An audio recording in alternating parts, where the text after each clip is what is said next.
Путешественники встретили новый 2026 год на море в Бургасе и готовятся снова обратиться в суд. 6 января в Болгарии отмечается Крещение Господне или Богоявление. Болгарская православная церковь перешла на новый стиль летоисчисления в 1968 году. Утром во всех храмах проходит великое освящение воды, а затем верующие отправляются крестным ходом к ближайшему водоему. В Силистре его сопровождает городской духовой оркестр. Это уникальная для Болгарии традиция. Согласно библейскому преданию, в этот день Иисус пришел на берег реки Иордан, чтобы принять крещение от Иоанна Крестителя, и на него снизошел Святой Дух в виде голубя. Январь – самый холодный месяц и на Ближнем Востоке, но Иордан сейчас все-таки градусов на 10 будет теплее Дуная. Тем не менее, по всей Болгарии в этот день наиболее смелые мужчины участвуют в заплыве, в ходе которого необходимо достать из воды крест, который бросает в нее священник. Считается, что тот, кто первым поймает крест, будет здоровым весь год. Вечером того же дня я отправился на железнодорожный вокзал. На этот раз с совсем маленьким рюкзаком. Весь город заволокло туманом, через который поблескивала огнями новогодняя елка. Мне предстояло в очередной раз съездить в Софию, чтобы сдать свой единственный документ в агентство по беженцам для продления. Вот только на этот раз пришлось оплачивать полную стоимость билета. Годовую дисконтную железнодорожную карту, которую я покупал 3 года подряд, на этот раз мне не продали, как раз из-за того, что вместо паспорта у меня тот самый документ, который требуется продлевать каждые 3 месяца. Обычный для таких поездок вопрос, чем заняться между 6 утра, когда приезжает поезд, и началом рабочего дня, в этот раз решился просто. Я пошел смотреть на новогоднее оформление столицы, которое еще не успели разобрать за 7 прошедших дней. И для меня до сих пор осталось загадкой, где в Софии главная елка – у собора Александра Невского или все же возле Национального дворца культуры. Если бы не такая прогулка, эта поездка стала бы первой, которую я совершил исключительно в целях бессмысленных манипуляций с документами. На этот раз, помимо продления, я собирался еще сообщить сотрудникам агентства по беженцам, что они с апреля прошлого года вновь забывали подавать на меня декларацию образец 3, из-за чего, как я узнал несколько дней назад, снова не могу пользоваться медициной. Правда, письменное заявление сотрудники агентства зарегистрировать отказались, но устно пообещали все исправить.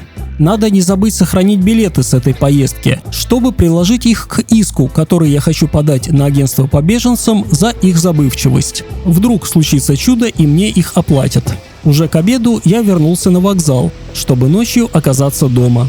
Через 2 дня на судебном портале появилось решение по моему делу. Снова волнительный момент. Нажать на правильную ссылку и прокрутить документ до самого низа, где после длинного или недлинного, как было у Даши, обоснования написана результативная часть. На этот раз я проиграл. Судья признал, что установленные законом сроки были нарушены, но не стал штрафовать председателя агентства по беженцам за то, что ничего не происходит, хотя прошло уже 2,5 месяца с того момента, когда по закону я должен был получить новое решение взамен первоначального отказа, отмененного вставшим на мою сторону судом.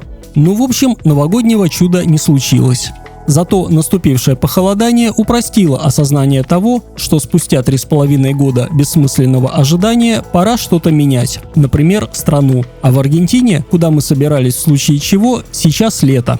Сегодняшнее решение принимал тот же областной судья, который 1,5 года назад, отменяя отказ на 13 страницах, не только обосновал, почему мне необходимо предоставить международную защиту, но и произвел переоценку вывода спецслужб о том, что я якобы являюсь угрозой национальной безопасности. Сейчас он признал, что агентство по беженцам должно само заново принять решение по моему заявлению, так как Верховный административный суд, рассматривая поданную агентством кассацию, хотя и оставил в силе первоначальное решение, но написал свою небольшую мотивировочную часть, указания по толкованию и применению закона, лишь из которой обязательны для агентства, и в которой никакой конкретики о моем случае не осталось. Ответственное за беженцев ведомство уже снова отправило в спецслужбу запрос, получило тот же ответ, уже однажды переоцененный судом, и, по сути, больше ему ничего и не требуется, чтобы снова нарисовать отказ, который, конечно же, можно будет опять обжаловать, заходя на новый круг. Благодаря статистике, согласно которой за прошлый год убежище в Болгарии получило только 2 россиянина, один из которых несовершеннолетний, похолоданию и все большему убеждению в том, что чудес больше не бывает, мы быстро и практически без колебаний приняли решение уехать из Болгарии. Я на всякий случай тоже написала заявление о прекращении рассмотрения моего 2-го повторного заявления, поданного еще в начале осени, по которому ответ так и не пришел. По закону оно должно было рассматриваться 14 рабочих дней, но практика, в том числе и судебная, показала, что сроки для агентства по беженцам – понятие очень условное. Миша прекратил мою регистрацию как самозанятой с 1 января. Я начала добросовестно платить налоги и все взносы летом 2023 года, сразу как мой доход достиг официальной минимальной зарплаты. И если медициной я действительно пользовалась, то социальные и пенсионные отчисления, выходит, я просто подарила государству. Я решил во время предстоящей поездки в Софию еще запросить компенсацию за то, что мое основное дело рассматривалось в суде слишком долго. Правда, сайт инспекции при Высшем судебном совете, с которого нужно было скачать заявление, оказался недоступным, но помог веб-архив, через который я нашел нужный бланк. Болгарские законы гарантируют право на разумный срок судебного разбирательства. Правда, никаких точных критериев, сколько именно он составляет, нет. Я указал, что только на судебную фазу, от подачи первоначальной жалобы в суд до вступления его решения в законную силу, ушел 1 год, 10 месяцев и 14 дней, при том, что закон об убежище и беженцах ограничивает всю процедуру 21 месяцем. Заявление в инспекции Высшего судебного совета у меня приняли. Если хотя бы этот вопрос решат в срок, через полгода узнаю, назначат ли мне компенсацию и если да, то какую. Я запросил максимум 5113 евро. Остальные бюрократические действия были запланированы на завтра, а я отправился в Перникскую область, в которой 13 января традиционно празднуется Сурва. Мне составили компанию испанец и нидерландец, с которыми я познакомился в хостеле, рассказав им о празднике. Год назад мы с Дашей приезжали на Сурву в села. Сейчас я выбрал небольшой город Батановцы в 7 километрах от областного центра. Увидев его архитектуру, мои попутчики поделились ощущениями, что оказались в Советском Союзе. Но помимо панелек эпохи социализма, здесь можно увидеть и действительно уникальный шедевр промышленной архитектуры. Построенное в 1913 году здание фабрики по производству кирпича и черепицы. Ее владелец и архитектор поспорили, возможно ли построить подобное только из кирпича и дерева. И в итоге архитектор выиграл. Когда стемнело, на площади раздались громкие звуки колокольчиков. Городская сурвакарская группа, история которой насчитывает уже более полувека, вместе с другими сурвакарами области изгнала злых духов в Перники и вернулась в свой город, выполнить здесь основную миссию. В шумном старинном обряде, имеющем еще языческие корни, участвовало почти 200 человек.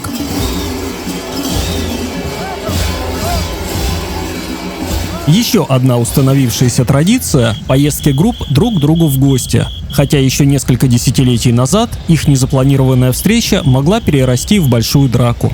В этот раз в Батановцах гостили сурвакари из Капаницы, соседнего села, численность населения которого немногим превышает 100 человек. Вряд ли большинство участников, особенно молодых, проживают именно там. Зато это еще одна возможность поддерживать связь с селом, где когда-то жили их родители или бабушки и дедушки. Раньше в сурвакарских играх могли принимать участие только молодые неженатые мужчины, которым доставались и женские роли, такие как невеста или девушка легкого поведения. Но со временем традиции стали заметно либеральнее, и сейчас изгонять злых духов могут все, независимо от пола и возраста.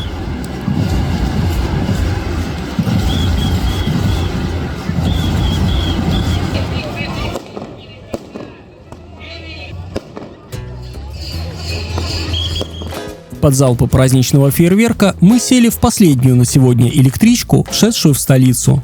Следующим утром в агентстве по беженцам я забрал продленные на очередные 3 месяца документ и подал заявление о намерении добровольно покинуть Болгарию. От Даши ничего не потребовалось. Ей, как выяснилось, уже давно написали 3-й отказ, а паспорт сказали, что передали в миграцию. Мне же предстояло ожидать решения о прекращении производства, на что закон отводит месяц, и еще 2 недели, пока оно вступит в силу. Хотя я неоднократно убеждался, что для этого ведомства время относительно, прямо как в теории Эйнштейна.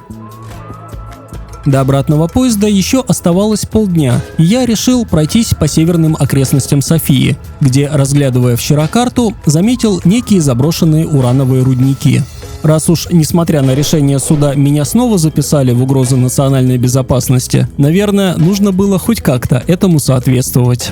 Добывали в этом районе не только радиоактивные материалы, но и обычный бурый уголь. В 30-х годах прошлого века возле села Курила, которое сейчас входит в столичный муниципалитет, была построена самая мощная на тот момент в Болгарии теплоэлектростанция, на открытии которой присутствовал лично царь. И топливо для нее добывали прямо на месте, в угольных карьерах. К 70-м годам станция устарела и была демонтирована, а карьеры заброшены.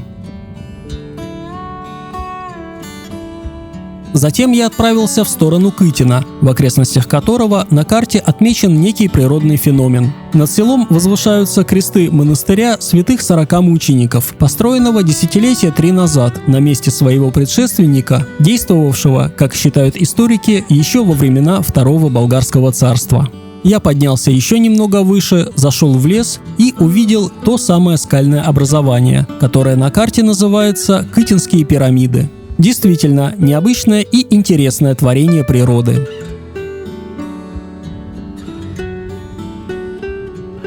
Пришло время пойти посмотреть, что находится в месте, обозначенном как бывшие урановые шахты. Название как минимум завораживающее. Но дальше таблички со знаком радиации и грозными запрещающими словами идти я не рискнул, хотя у сидящих на крыше машины кошек вроде бы по одной голове и хвосту и по 4 лапы, все как положено. На самом деле, в период с 40-х до начала 90-х годов прошлого века в Болгарии действительно добывали уран. Руду из шахт, расположенных, кстати, сравнительно недалеко от Софии, свозили на обогатительный завод в Бухово, где еще в конце 30-х годов немцы открыли крупное месторождение. Они и начали его разработку, но по результатам Второй мировой войны болгарское ядерное сырье стало поступать в Советский Союз. В 80-х годах действовало почти 50 урановых шахт, осуществлявших до 1,5% его мировой добычи. Но после развала коммунистического блока Болгария решила закрыть все шахты и завод.